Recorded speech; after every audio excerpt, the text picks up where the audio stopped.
저는 서울 성동구에 사는 30대 중반의 여성이에요. 저는 결혼하고 4개월 만에 초스피드 이혼을 했는데요. 결혼하고 나서부터 확 변해버린 남편의 태도와 시아버지 돌아가신 후 돌변한 시어머니와 거기에 아주버님까지 아주 가지가지 했거든요. 정말 죽을 때까지 그 인간들 못 살기를 바랄 정도로 여전히 열이 받아 있긴 해요. 물론 크게 한 방 먹이고 이혼했을 때에는 속이 다 후련했지만 그 인간들이 저한테 했던 행태를 생각하면 여전히 이가 갈리네요. 남편은 처음 봤을 때 사교적이고 친절한 사람이었어요. 제가 남이 다가오지 않으면 적극적으로 다가가는 스타일이 아니라 살갑게 다가오는 남편이 참 편하게 느껴졌었네요. 사귈 때에도 저에 대한 배려가 넘쳤었고요. 아마 이 정도면 거칠애가 아니고 진심이 아닐까 그렇게 믿었고 그 믿음 하나로 결혼까지 하게 됐어요.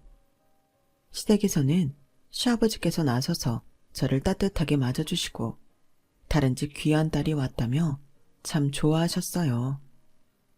나중에 알게 된 건데 아주버님이 결혼했던 여자도 시아버지가 끝까지 편들어주고 잘해주셨다고 해요.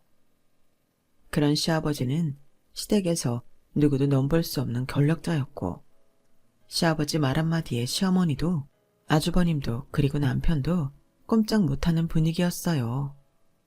그렇다고 시아버지가 무례한 요구나 황당한 말을 하시는 분이 절대 아니었고 참 상식적이고 공평한 분이었기에 다들 그 말에 따를 수밖에 없었어요.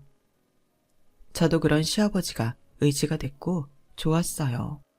몇 년 전 아빠가 돌아가셨기에 저를 막내라고 많이 챙겨주신 아빠 생각도 많이 났고요.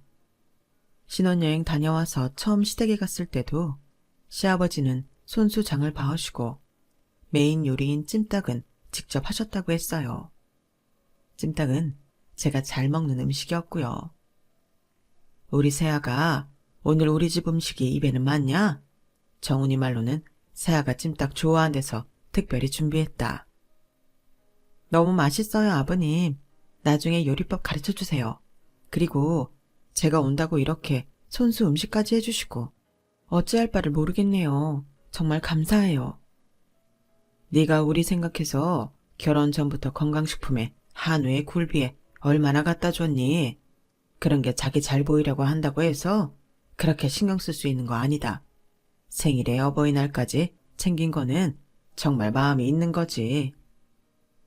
시아버지는 제가 남편과 사귀고 1년이 넘어가면서부터 시부모님 생신이며 명절을 챙겼던 걸 잊지 않고 계셨어요.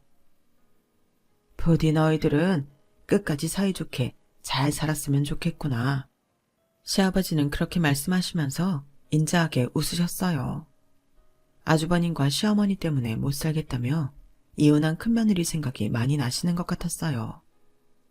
남편이 자세히 이야기해주지 않아서 정확히 알지는 못했지만 아주버님하고 시어머니가 아주버님 전 부인하고 성격이 많이 안 맞았다는 것 같았어요. 그런데 제가 당해보니까 그냥 성격 안 맞는 정도가 아니라 정말 사람 돌게 만들었을 것 같더군요. 그래서 시아버지가 더 집안 군기 강하게 잡고 시어머니 아무 말도 못하게 하신 거였고요. 아무튼 당시에 저는 그런 깊은 속사정까지는 알지 못했죠.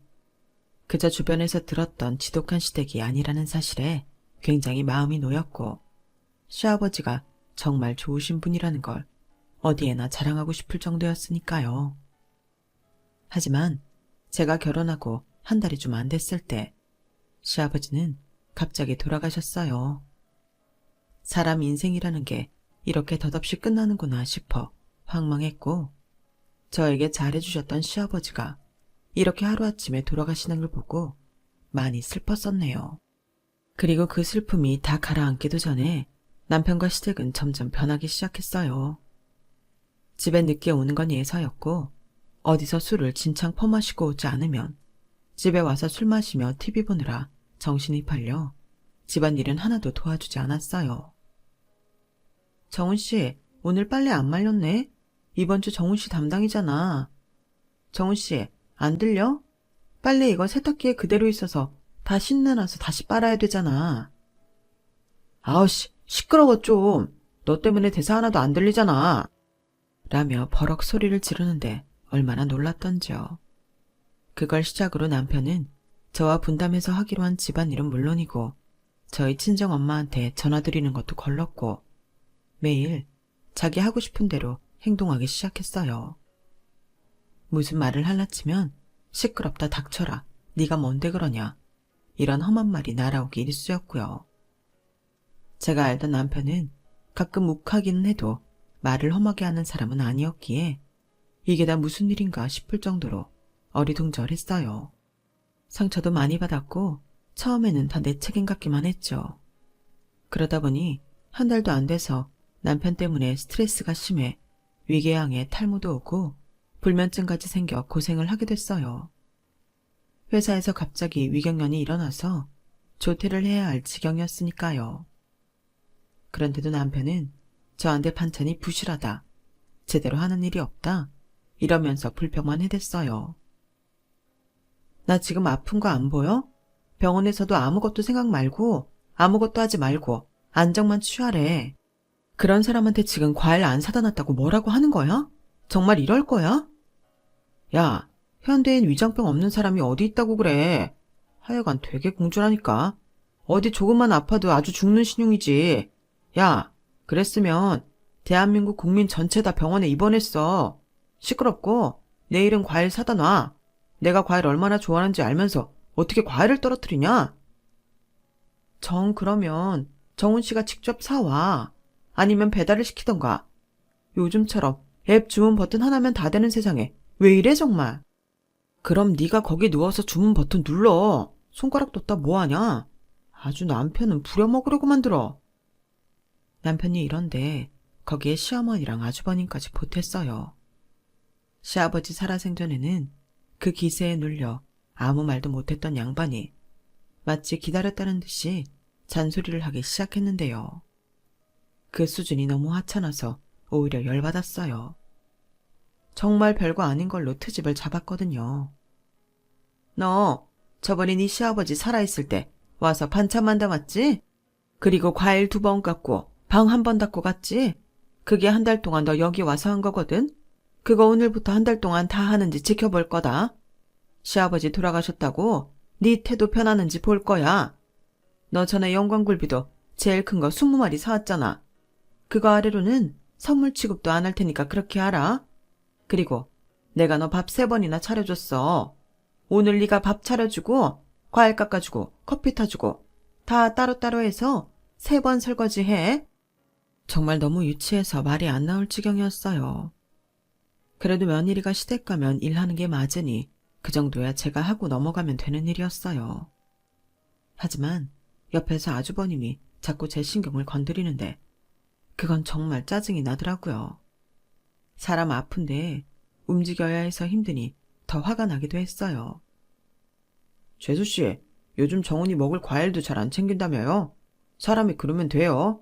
아빠 돌아가셨다고 태도가 너무 변한다. 인간은요, 앞뒤가 같아야 하는 법이에요. 똑바로 하란 뜻이에요. 저는 그때부터 왜 아주버님이 이혼했는지 알 것 같은 느낌이 들기 시작했어요. 이런 사람들을 누가 견뎌내며 살까 싶더라고요. 저 또한 계속 이런 식으로 나오면 어떻게 살지 눈앞이 캄캄했어요. 속았다는 생각도 들었고요. 여태까지 그들이 친절했던 건 시아버지 때문이었구나 싶었어요. 왜 그리 시아버지가 저랑 남편은 잘 살았으면 좋겠다고 간절하게 말씀하셨는지도 알았어요. 제가 가장 화가 나는 건 남편이었어요. 아무리 시어머니랑 아주버님이 변한다 해도 남편은 그러지 말아야 하잖아요. 이건 완전 저랑 결혼하려고 일부러 수작 부렸다는 생각밖에 안 드는 거였어요. 몸이 점점 안 좋아지는데 이런 화가 쌓이고 억울함에 분노가 되니 정말 몸에 병이 생기더라고요. 현기증이 심해지나 싶더니 이석증이 왔고 장에서 용종이 발견돼서 그것도 떼어야 했어요. 저는 결국 휴직계를 내고 집에서 쉬어야만 했어요. 용종을 뗀 건 며칠만 쉬면 되는 일이었지만 이석증이 아무리 치료를 받아도 안 나았거든요. 이비인후과 의사는 아무래도 스트레스가 심한 것 같으니 몇 달 정도 그냥 아무것도 안 하고 푹 쉬는 걸 권한다고 했어요. 회사에서 제대로 일을 하지 못하고 휴게실이나 건강관리실에 가서 누워있을 때가 더 많아서 고민 끝에 휴직을 하겠다고 했어요.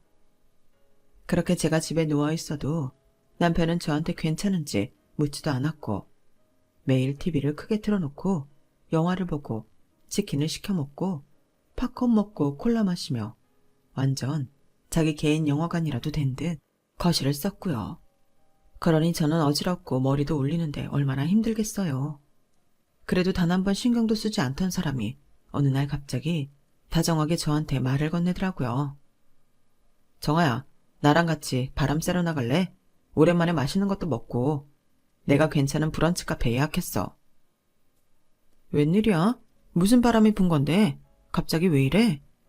갑자기는 내가 원래 하면 잘하잖아. 얼른 가자. 남편은 그렇게 저를 부추겨서 서둘러 준비하게 하더니 차에 태워 꽤 유명한 야외 브런치 카페에 데려갔어요. 도착 전까지만 해도 남편이 그래도 나한테 잘하고 싶은 마음이 있긴 했구나 했죠. 그냥 살아볼까 싶기도 했고요. 그런데 웬걸요. 도착하니 이미 시어머니랑 아주버님이 있더라고요. 두 사람도 저한테 언제 그렇게 쪼잔하게 사람 괴롭혔냐는 듯 아주 반갑게 맞으며 저한테 먹고 싶은 거 고르라고 했어요. 뭐든 제 위주로 해주는 분위기가 어색하고 어리둥절한데 아주버님이 저한테 할 말이 있다는 거였어요. 재수씨, 나 있잖아요. 결혼해요. 정말 잘 됐죠? 완전 괜찮은 여자 만났거든요. 그 집에서도 저 좋다고 하고 여자도 저한테 매달려서 이렇게 재혼을 하게 되네요. 저 좀 축하해주세요. 그래 얘, 너 왜 이렇게 얼빠진 사람처럼 가만히 있어? 아, 너무 갑작스러워서요 어머니. 축하드려요 아주버님. 정훈 씨도 알고 있었어? 그런데 왜 말 안 했어? 에휴, 놀래켜 주려고 그랬지. 완전 대박 소식이잖아.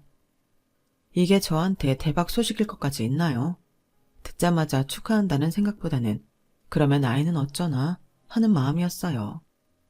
아주버님한테는 2살 배기 아들이 있었거든요. 아주버님은 지금까지는 시댁에서 멀지 않은 곳에 전세 아파트를 얻어 아이와 둘이 살았는데 아이는 늘 어린이집에 종일 맡겨놓는다고 했어요. 시어머니가 아이를 챙기는 모습은 별로 본 적 없고요. 시아버지 살아계실 때에는 제가 갔을 때 시아버지가 아이와 놀아주시는 걸 본 적 있지만 돌아가신 후에는 시댁에서 아이를 보지 못했어요. 그래서 저는 전 부인의 아이를 데려간 건가 했는데요. 갑자기 아주버님이 상상도 못했던 말을 꺼내는 거였어요. 그래서 말인데 재수씨가 우리 민준이 한 3년만 키워줘요. 지금 당장 아이를 데리고 결혼할 수가 없거든요. 결혼할 여자가 아이가 좀 크면 같이 살 수 있어도 너무 어린아이는 감당이 안 되고 지금은 신혼 분위기 만끽하고 싶다고 하네요. 그러니까 시간 많은 재수씨가 우리 민준이 맡아주는 걸로 하죠. 네? 그래 세아가 너 지금 회사도 안 다니잖아. 나는 그래서 어머 이게 하늘이 주신 기회라는 거구나 했다니까. 아주버님과 시어머니 말에 너무 어이가 없는데 거기에 남편까지 기름을 부었어요. 그래 우리 아이 낳아 키울 건데 미리 공부한다 생각하면 되지. 학원에서도 선행학습 있잖아. 우리도 그런 거라고 생각하면 돼. 이 인간이 정말 미쳤구나 라는 말이 절로 나오려고 했어요. 저한테 갑자기 잘해주고 비싼 야외 브런치 카페에서 제가 원하는 거 위주로 주문해준 게 다 이것 때문이었던 거였어요. 아이를 3년간 키워달라는 거요. 저는 분노를 삼키며 제 생각을 똑바로 말했어요. 저는 그렇게 못하겠는데요. 제가 용종 떼어난 지 얼마 안 됐고 거기다 이석증이 아무리 치료를 해도 낫지 않아서 모든 거 완전히 손 놓고 쉬라는 처방받은 사람이에요. 그런데 키워보지도 않은 아이를 키우라뇨. 그게 병자한테 할 소린가요? 지금 2살인 아이를 생전 아이 돌본 적도 없는 저더러 맡으라는 게 말이 된다고 생각하세요? 다들 저한테는 눈꽃만큼도 관심이 없네요. 정말 너무들 하세요. 됐고 여기 계산을 제가 하고 나갈게요. 먼저 일어납니다. 저는 너무 화가 나서 카페를 나와 택시를 불러 그걸 타고 혼자 집으로 왔어요. 잠시 후 제 뒤를 따라온 남편은 저를 노려보며 말도 안 되는 화를 냈어요. 정아, 너 어떻게 그러냐? 네 조카 돌봐주는 게 그렇게 어려워? 걔는 그럼 어떻게 살라고 단칼에 거절을 해? 아픈 거? 그까짓 게 무슨 병이라고 그래? 2살짜리라 손이 많이 가? 아니, 안 키워봤다며. 그건 어떻게 하는데? 애들은 그냥 밥만 먹이고 화장실만 잘 데려가면 알아서 크는 거야. 그런데 그걸 못하겠대? 못하겠어. 그렇게 애 키우는 거 쉬운 것 같으면 정훈 씨가 회사 데리고 출퇴근하면서 키워. 난 못하니까. 너 어쩜 그렇게 매정하냐? 네가 이런 사람인 줄 알았으면 정말 결혼 안 했을 거다. 너 때문에 민준이도 고아처럼 되고 우리 형 인생일 때 중요한 순간인데 너 때문에 망치면 어떡할 건데? 그럼 니네 집안 식구들이 알아서 해. 어머니도 하시는 일 없잖아. 네가 못하겠으면 어머니가 하시면 되겠네. 뭐? 니네 집안 식구들? 말 다 했어? 다 했으면 뭐? 그럼 니네 집안 식구들이지 우리 집안 식구니? 그리고 너나 니네 식구가 나 식구라고 생각했으면 이랬겠어? 뭐? 이런 줄 알았으면 결혼을 안 해? 누가 할 소리? 그렇게 남편과 대판 싸우고 난 다음 날 남편이 출근하고 느닷없이 아주버님이 집에 들이닥쳤어요. 그러더니 저를 나쁜 사람으로 몰아세우더라고요. 재수씨, 너무 섭섭합니다. 이럴 때 서로 돕자고 가족된 거 아니에요? 어떻게 다 같이 힘 합칠 일에 자기만 쏙 빠질 생각을 해요? 말은 바로 하세요. 지금 결혼하는데 제일 힘든 일을 세 사람이 똘똘 뭉쳐서 저한테 떠넘기고 다들 빠질 생각이잖아요. 아니, 우리 민준이 불쌍하지도 않아요? 만나면 그렇게 이뻐하더니 그거 다 연기였구만. 그렇게 불쌍하면 아빠가 데려가세요. 그쪽 식구들이야말로 뭐 하는 사람들인가요? 자기들이 돌보지 않으려고 아픈 사람한테 떠넘기려고 하면서 누구 보고 연기라는 거예요. 와, 이렇게 본색을 드러내는구만. 아주 이빨도 안 들어갈 여자야. 지금껏 얌전한 척 내숭 떨며 본 모습을 숨기고 있었어. 무섭네, 무서워. 저는 그쪽이 더 무섭네요. 자기 재혼하겠다고 애를 남의 손에 맡겨요? 그게 아빠예요. 그럴 거면 애 엄마한테 보내던가요. 미쳤어요? 내 핏줄을 왜 그 여자한테 보내요? 왜 못 보내요? 그러면 양육비 줘야 하니까 그런 거예요? 와, 이제는 아주버님 소리도 안 하고 그쪽 이쪽 찾으면서 완전 막말 퍼레이드를 펼치네. 무슨 이런 여자가 다 있어. 전곡이 찔린 아주버님은 얼굴이 벌개져서는 씩씩대며 돌아갔어요. 제가 남편하고 시댁에 뒤통수 맞았다는 의심이 확신으로 변하며 흥신소에 부탁해 알아본 게 있었는데요.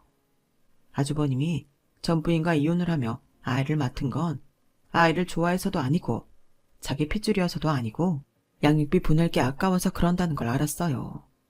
거기에 더해 남편은 원래 좀 막 노는 스타일이었다는 것도요. 이 사람은 제가 회계사인데다가 순종적인 타입이라고 생각하고 저를 자기 마음대로 할 수 있겠다 싶어 결혼한 거였더라고요. 저는 이미 이혼할 마음의 준비를 마친 상태였어요. 이제 곧 그 말을 하려는 찰나였는데 눈치 없는 시어머니가 그날 밤 저를 찾아와 남편과 합세해서 저한테 이러더군요. 더 말할 거 없다. 민준이 네가 맡아. 우리 집에 시집 왔으면 며느리 도리는 해야 할 거 아니냐? 네가 지금 해야 할 일은 우리 큰아들 위해서 민준이 3년간 키우는 거다.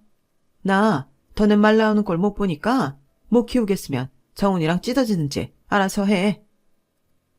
정말 어이가 없네요. 아주버님 재혼시키려고 저랑 이 사람 이혼시킨다는 거잖아요. 어머니, 그렇게 어머니 손자 귀하면 어머니가 직접 키우세요. 어머니 건강하시고 시간도 많으신데 왜 굳이 그 귀한 손자 애 한 번 안 키워본 아픈 사람 키우길 바라세요? 듣기 싫다. 네가 시애미를 부려먹겠다 작정하지 않으면 어떻게 그따위로 말을 할 수 있어? 됐고 무조건 이번 주말에 민준이 데려올 테니 그렇게 알아. 그게 싫으면 이혼해. 저는 남편을 쳐다봤어요. 제 딴에는 남편한테 주는 마지막 기회이기도 했으니까요. 정훈 씨도 정말 그렇게 생각해? 내가 민준이 안 키우면 이혼이야? 나 이기적인 여자 싫어. 솔직히 너 생각보다 너무 정없고 민준이도 안 맞겠다 하면 있던 정도 떨어질 것 같아. 아프다고 집에서 놀면서 아무것도 안 하는 게 말이 돼? 솔직히 실체도 없는 병 일하기 싫어 그러는 거 아니냐고. 그러니까 네가 먹은 밥값은 하란 말이야. 그러지 않으면 이혼하겠다는 거 정훈 씨도 같은 생각인 거냐고. 그래, 나도 네가 민준이 안 맡으면 이혼이야. 그렇게 알아. 어디서 말이야. 시집 온 여자고 고개 빳빳하게 들고 시댁 식구들한테 대들어. 엄마가 하라시는 대로 해. 그 말로 제 안에서 남편과는 끝이 났어요. 저는 그동안 핸드폰으로 통화 녹음해놓은 거며 이렇게 저한테 찾아와 시댁 식구들이 깽판 칠 때마다 말했던 것까지 전부 녹취하고 있었고 부엌에 몰래 갖다 넣은 홈캠으로 남편이 저 하나도 안 도와주고 아픈 나를 보살피지도 않고 혼자 놀고 먹는 모습까지 다 담았거든요. 제가 결혼하고 탈모가 오고 이석증이 생긴 건 스트레스가 원인이라고 했으니 남편과 시댁 식구들 때문에 이렇게 됐다는 정신과 의사 소견까지 받아놓았어요. 만반의 준비를 마쳤던 저는 다음 날 남편 출근 후에 친정에 가서 지금까지 있었던 일을 모조리 말했어요. 제 이야기에 친정엄마는 기가 막혀 분을 삭히느라 애를 쓰셨고 곧 친구분 아들한테 전화를 했어요. 상우가 나야. 우리 정화 때문에 그러는데 나랑 의논 좀 하세. 사실 친구분 아들은 꽤 규모 있는 의료기 업체 사장이었는데요. 남편은 그 회사의 거래처 사원이었어요. 제가 그 의료기기 회사 회계장부를 정리하면서 몇 번 부정행령을 짚어낸 적이 있어서 사장님은 저에 대한 신뢰도가 높았고 저를 아주 잘 봤거든요. 그리고 또 한 가지, 엄마가 바로 그 회사에 투자를 한 투자자였다는 거죠. 엄마는 부동산으로 돈을 벌어 몇몇 회사에 투자를 하고 있었는데요. 처음에는 IT 쪽 회사만 투자를 하다가 엄마 친구가 부탁해서 그 아들이 하는 의료기기 회사에 투자를 하셨던 거였어요. 그러니 엄마나 저나 그 집에서는 은인처럼 대할 수밖에요. 엄마는 거기에 언니까지 불러서 판을 키우셨어요. 언니가 국제변호사이고 저랑 혈육이니 제 사건을 맡는 건 어렵겠지만 그 인맥으로 든든한 변호사를 선임할 수 있으니까요. 정아야, 이제 우리가 다 알아서 할 테니까 더 이상 속 썩을 거 없다. 세상에, 네가 그래서 이렇게 살도 빠지고 안 아픈 데 없이 엉망이지. 사람이 괜히 이렇게 되겠어? 안 그래도 건강하던 애가 이래서 좀 이상하다 싶었는데 박서방 이거 진짜 안 되겠네. 아니지, 박서방은 무슨 박서방? 그 자식하고 그 애미라는 사람 내가 그냥 안 둘 테니 그런 줄 알아. 세상에 제 편이 있다는 게 이렇게 든든한 거라는 걸 그때 정말 절실히 깨달았네요. 든든한 엄마의 약속 덕분인지 저는 몇 달 만에 푹 잠을 잤고요. 그렇게 저는 주말이 오길 기다렸고 드디어 디데이가 되었어요. 아침 9시가 되자마자 시어머니랑 아주버님이 애랑 아이 짐을 잔뜩 가지고서 집으로 들이닥쳤어요. 남편은 아주 당연하다는 듯이 짐을 받아서 거실에 들였고요. 저는 멀찌감치 떨어져서 그들이 하는 걸 지켜봤어요. 아주버님은 그런 저를 비웃으며 이렇게 말했어요. 그러게, 결국 이렇게 될 거 왜 뻗대요? 뭐 그러면 자존심 좀 사는 것 같아서? 민준이한테 잘해요. 애한테 무슨 일 있기만 해. 내가 가만히 안 있을 거니까. 애한테 화풀이 하지 말고 잘 키우라고요. 그 말에 남편이 끼어들었어요. 들었지? 기왕 하기로 한 거 잘하자. 너 나랑 이혼하고 싶은 거 아니잖아. 다 그렇게 좋아했는데 너 나랑 못 헤어질걸? 그걸 왜 네가 마음대로 정해? 애 키우고 싶으면 네가 키워. 너 이거 어디서 배워먹은 버르장머리야. 당장 우리 형한테 사과하고 민준이한테도 사과해. 애 앞에서 그따위 말을 해? 자네야말로 우리 딸한테 사과해. 어따 대고 큰 소리야. 현관에서 들린 엄마 목소리에 남편도 아주버님도 시어머니도 놀라서 입만 벌리고 서 있었어요. 엄마는 성큼성큼 들어오시더니 남편 귀싸대기를 한 대 철썩 때렸어요. 그리고 그 인간이 정신 못 차리는 사이 부엌에서 쌀바가지를 가져다가 그 인간과 그 집 식구들한테 집어 던졌죠. 어머, 이게 무슨 짓이에요, 사부인? 어떻게 이런 천박한 짓을? 천박? 지 장남 재혼시킨다고 남의 딸한테 못할 짓 시키면서 괴롭히기까지 하고 막말한 인간이 할 소리는 아니지. 그리고 내가 왜 네 사부인이냐? 오늘부로 너네는 우리랑 끝이야. 장 사장, 그리고 현아야, 들어와. 엄마 호령의 의료기기 회사 사장과 언니가 들어왔어요. 놀라서 어안이 벙벙한 남편과 시댁 식구들한테 제가 말했죠. 기억 못하시나 본데 우리 언니 국제변호사잖아요. 그래서 저 비싸고 승률 높은 이혼 변호사 구하는 거 일도 아니에요. 그리고 장 사장님 기억하죠? 우리 엄마 친구 아들이거든요. 엄마가 그 회사 투자자고. 이게 다 무슨 뜻인 줄 알아? 댁들은 이제 다 죽었다는 거야. 한동안 침묵이 흘렀고 겨우 남편이 덜덜 떨며 저를 붙잡았어요. 정아야, 이혼이라고 한 건 겁주려고 한 거지. 내가 진짜 이혼하겠다는 뜻은 아니었어. 그러니까 엄마가 집안이 잘 되려면 장남이 잘 되어야 하는데 형한테 이번에 진짜 괜찮은 집안 여자가 생겼다고 해서 형이 잘 되면 우리 다 좋은 거 아니겠어? 그래서 그랬던 거야. 장모님, 처형, 사장님. 제가 정말 정아랑 이혼하려고 했던 거 아니고 저도 다 잘해보려고 그런 거였어요. 잘해보는 거 좋아하시네. 너 니네 아버지 돌아가시고 180도 편해서 아픈 애 팽개쳐두고 너 혼자 놀고 먹은 거 다 알아. 이 천하의 나쁜 놈 같은 이라고? 댁들은 말이야. 인두껍을 쓴 짐승들이야. 나 댁의 큰아들 결혼한다는 여자 집에도 여기가 어떤 집구석인지 다 얘기했으니까 그리 알아. 아마 조만간 파혼한다고 연락 올 테니까. 아니 그게 무슨 말이에요. 할머니가 뭔데 남의 결혼을 망쳐요. 아주버님이 벌컥 화를 내며 엄마한테 대들자 장 사장님이 나서서 아주버님을 제지했어요.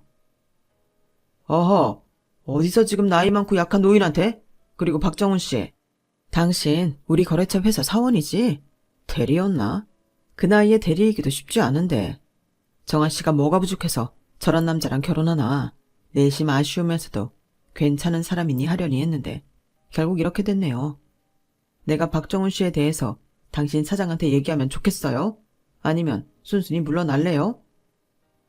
그 말에 결국 남편과 시댁 식구들은 뒤로 물러섰고 엄마는 바로 어디론가 전화해서 트럭과 사람들을 불러 남편 짐을 모조리 싸서 시댁으로 보냈어요. 이 집 내가 내 딸 명의로 해준 거는 기억하지? 그러니까 너, 네 형이랑 엄마 데리고 당장 여기서 나가! 엄마의 불같은 호령에 남편은 어깨를 움츠리고 자기 가족하고 집을 나갔고 저 역시 그 길로 친정으로 왔어요. 그 후 이혼 소송을 하자 남편과 시어머니는 저를 찾아와 싹싹 빌면서 제발 한 번만 봐달라고 사정을 했어요.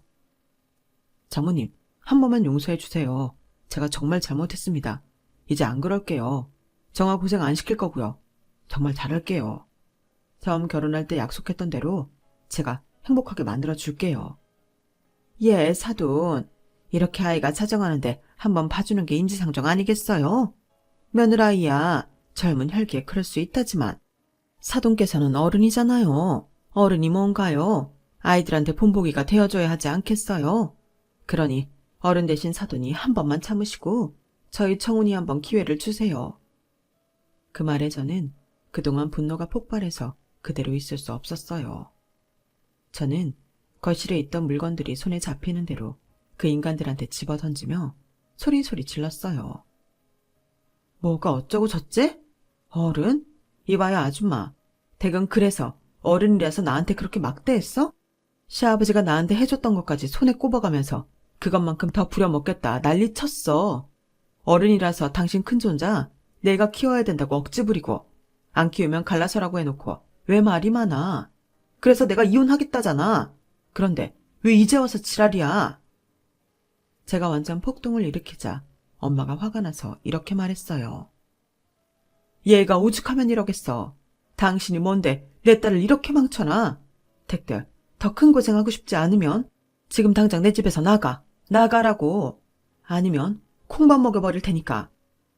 그 말에 어쩔 수 없이 남편과 시어머니는 돌아갔고 그 후에는 합의를 하자고 아주 굽신거리며 사람을 조종하려 들었어요.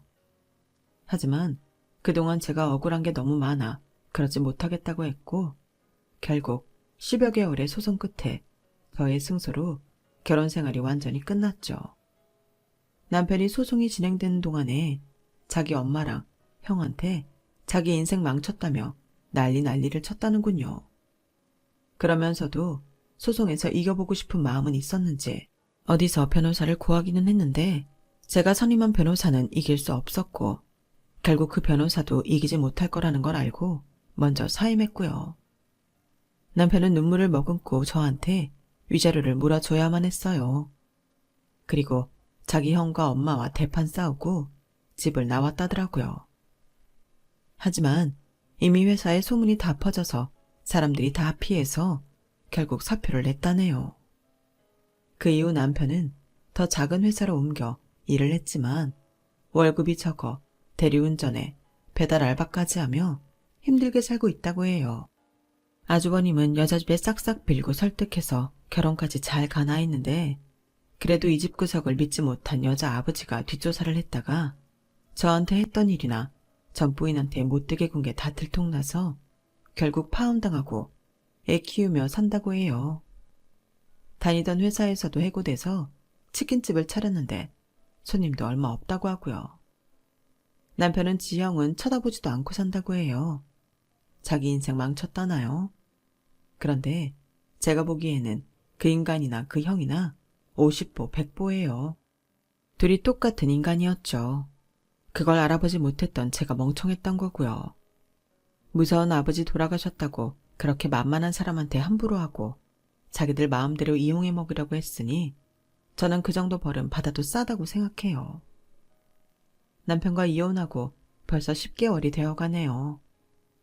저는 그동안 푹 쉬면서 아팠던 몸도 마음도 회복했고 여행도 많이 다니고 영화도 많이 보고 맛있는 것도 많이 먹었어요. 정말 제대로 된 힐링을 했죠. 잠시 잠깐 아주 나쁜 꿈을 꿨다가 깨어난 기분이기도 해요. 그리고 한 달 전에 다시 일상으로 복귀해서 다시 회계사 업무를 하고 있고요. 다시 엄마 친구분 아들 회사 담당이 되었는데 그 회사에서 저를 환영해주며 잘 돌아왔다고 반기더라고요. 저는 앞으로 제 일로 더 많이 인정받고 커리어를 쌓아서 더 큰 회사로 옮기는 게 목표예요. 그렇게 제 할 일 열심히 하며 사는 게 최고라는 생각이 드네요. 남편과 이혼 후 계속 엄마하고 같이 살고 있었는데요. 회사에 복귀하며 다시 나가려고 했지만 엄마가 옆에 있으면 좋겠다고 해서 출퇴근 시간이 좀 길어졌지만 그래도 당분간은 엄마 옆에 계속 있을 생각이에요. 엄마도 저 때문에 마음고생 하셨을 거 생각하면 죄송해서 더 잘해드리고 싶은 마음뿐이네요. 언니와 장 사장님한테도 미안하고 고맙고요. 그런 마음들 다 갚으면서 살아가려고 해요. 물론 엄마도 언니도 장 사장님도 그런 생각하지 말라고 저만 잘 살면 그게 다 갚는 거라고 격려해 주시긴 하지만요. 그래서 정말 잘 살아보려고요. 물질적으로도 정신적으로도요. 제 이야기는 여기까지예요. 들어주신 분들 모두 감사드리고요. 행복하시고 건강한 매일 되세요. 여러분, 사연 댓글에 응원과 현명한 조언 부탁드려요. 좋아요와 구독은 저에게 큰 힘이 됩니다. 오늘도 좋은 일 가득하세요.